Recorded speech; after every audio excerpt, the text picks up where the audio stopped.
Assalamualaikum warahmatullahi wabarakatuh. Pada saat ini kita telah memasuki bulan yang sangat mulia, yaitu bulan Ramadan. Dan sudah selayaknya kita sebagai umat muslim mengetahui fadilah dari bulan Ramadan itu sendiri, yang mana terkandung hikmah serta keutamaan yang telah ditetapkan oleh Allah, di mana hal-hal tersebut tidak ditemukan pada bulan-bulan lainnya.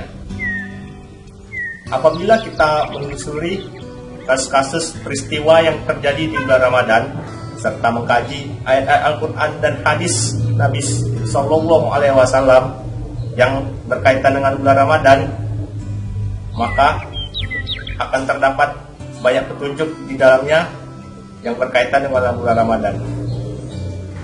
Apabila kita mengkaji ayat-ayat Al-Quran dan hadis yang berkaitan dengan bulan Ramadan, maka akan banyak ditemukan keutamaan yang sangat luar biasa di dalamnya. Karena penilaian ibadah dalam bulan Ramadan sendiri Allah lah yang memutuskan. Apabila kita menelusuri kasus-kasus yang terjadi di bulan Ramadan serta mengkaji ayat Al-Quran dan hadis dari Nabi Sallallahu Alaihi Wasallam yang berkaitan dengan bulan Ramadan, maka telah terjadi banyak peristiwa penting di dalamnya.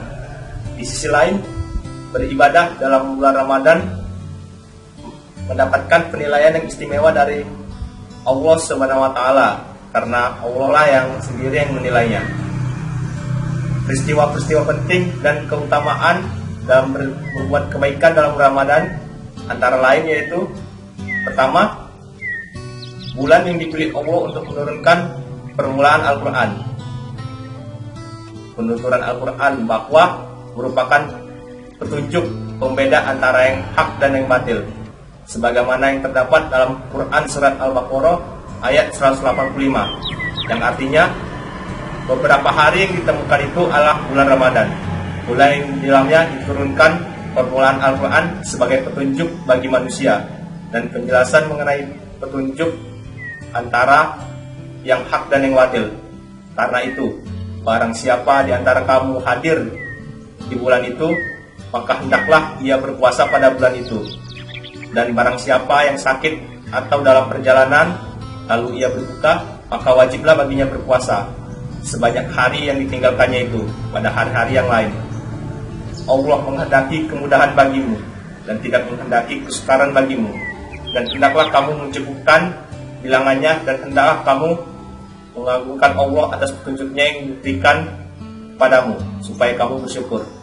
Kemudian yang kedua yaitu sebagai pemberi peringatan kepada seluruh alam, sebagaimana yang terdapat dalam Quran Surat Al-Furqan ayat pertama, yaitu: Maha suci Allah yang telah menurunkan Al-Quran kepada hambanya, agar dia menjadi pemberi peringatan kepada seluruh alam. Yang ketiga yaitu malam permulaan turunnya Al-Quran yang disebut malam kemuliaan, malam yang lebih baik dari 1000 bulan, yang lebih kita kenal dengan Lailatul Qadar, sebagaimana yang terdapat dalam surat Al-Qadar ayat 1-5, yang artinya sesungguhnya kami telah menurunkan Al-Quran pada malam kemuliaan. Dan tahukah kamu apakah malam kemuliaan itu? Malam kemuliaan itu lebih baik dari 1000 bulan. Pada malam itu turun malaikat-malaikat dan malaikat Jibril dengan izin Tuhannya untuk mengatur segala urusan. Malam itu penuh kesejahteraan sampai terbit fajar. Yang keempat, bulan yang dipilih saat terjadinya perang Badar Al-Kubra, sebagaimana perang yang pertama sejak pengangkatan Nabi Muhammad SAW jadi Rasul yang terakhir dengan kemenangan kaum muslimin. Dengan peristiwa itu nampaklah ketinggian kalimat tauhid dan awal peruntuhan kekuasaan musyrikin, dan mulailah nyata sinar risalah Islam, sebagaimana yang terdapat dalam Quran Surat Al-Imran ayat 155, yang artinya sesungguhnya orang-orang yang berpaling di antaramu pada hari bertemu dua pasukan itu, hanya saja mereka digelincirkan oleh setan disebabkan sebagai kesalahan yang telah mereka perbuat di masa lampau, dan sesungguhnya Allah telah memberi maaf kepada mereka. Sesungguhnya Allah Maha Pengampun lagi Maha Penyantun. Kemudian yang kelima, bulan yang dipilih oleh kaum muslimin menunaikan ibadah siang puasa dengan tujuan memperoleh gelar takwa sebagaimana yang terdapat dalam Quran surat Al-Baqarah ayat 183 yang artinya, hai orang-orang yang beriman, diwajibkan atas kamu berpuasa sebagaimana orang-orang sebelum kamu agar kamu bertakwa. Yang keenam yaitu bulan yang dipilih oleh kaum muslimin untuk lebih mengintensifkan aktivitas ibadah dan amal-amal soleh lainnya. Dari hadis Nabi SAW yang menunjukkan keutamaan dan beribadah amal soleh di bulan Ramadan antara lain, yang pertama dari Imam Al-Bukhari dan Imam Muslim meriwayatkan dari Abu Hurairah bahwa Nabi SAW bersabda, yang artinya, jika tiba bulan puasa, terbuka semua pintu langit dan tertutup pintu neraka Jahannam dan dirantainya syaitan. Kemudian dari Imam Bukhari dan Imam Muslim meriwayatkan dari Ibnu Abbas bahwa adalah Rasulullah SAW lebih pemurah kepada orang-orang, lebih-lebih jika di bulan Ramadan, di mana ia selalu dihubungi oleh Jibril dan hampir setiap malam Jibril datang untuk tadarus Al-Quran. Dan Rasulullah SAW jika bertemu dengan Jibril, maka ia lebih pemurah lagi, melebihi angin yang berembus.